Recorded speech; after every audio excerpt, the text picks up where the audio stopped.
Right Honorable Prime Minister, Excellencies, senior government officials, dear private sector representatives, media representatives, colleagues and friends.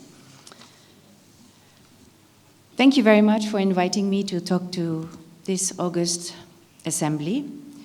Nepal has shown really incredible resilience during COVID and has demonstrated a great recovery. And we need the private sector to make this recovery sustainable. And we need the government to guide investments to make the recovery greener.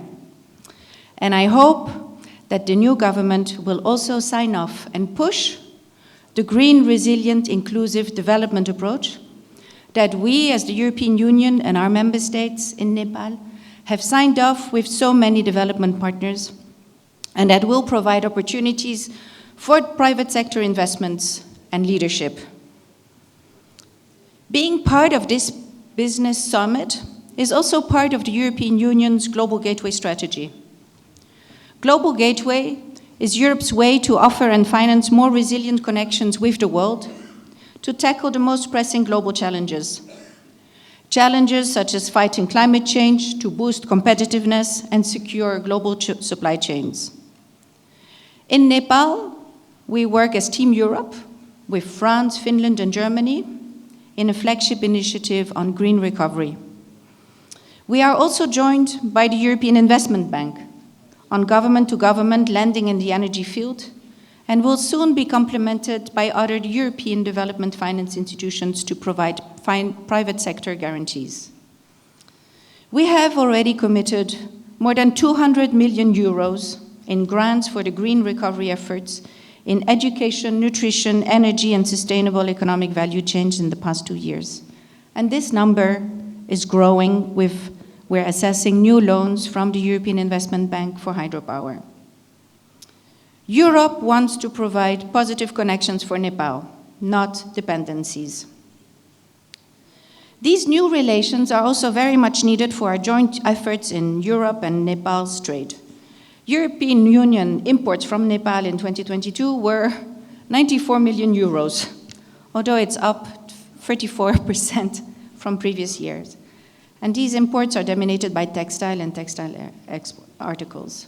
And European Union exports to Nepal at the same time were 207 million euros. These are ridiculous numbers. And we also hope that the Europe-Nepal Business Forum that will start from tomorrow onwards will contribute to improve these numbers.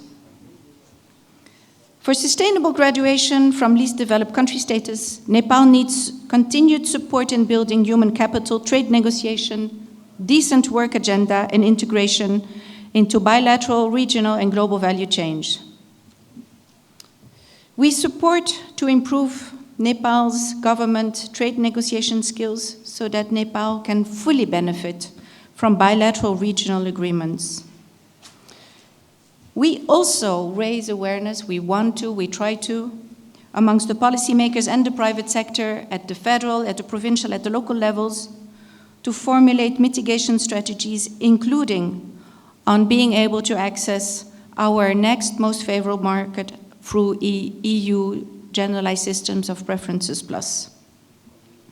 And with our Aid for Trade cooperation, we hope to attract more investments in the export-oriented SMEs in Nepal from EU member states and private investors. Overall, Nepal has an ease of doing business index of 63 for 2020, giving it a global rank of 94 out of 190 economies and selected cities. Although we do appreciate Government of Nepal's efforts to revise a number of laws, including the Foreign Investment and Technology Transfer Act, and the fact that Nepal has lowered the minimum threshold limit, which it had increased earlier for FDI.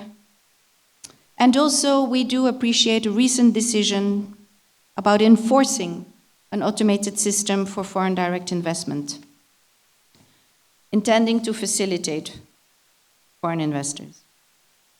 European Union has now become one of the largest economies, together with the US and China, a global political and economic player, and a staunch supporter of the multilateral system.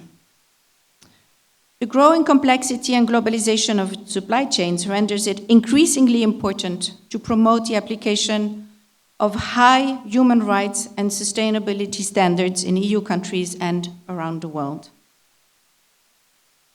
In her 2021 State of the Union address to the European Parliament, the President of the European Commission, Ursula von der Leyen, declared, "Doing business around the world, global trade, all that is good and necessary, but this can never be done at the expense of people's dignity and freedom.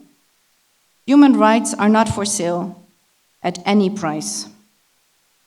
And in line with this, the European Union is a global leader on responsible business conduct and the frontrunner in implementing the UN Guiding Principles on Business and Human Rights, the first globally agreed standard to prevent, address, and remedy negative effects on human rights caused by business activities. Another concern for us is the participation of women in the economy.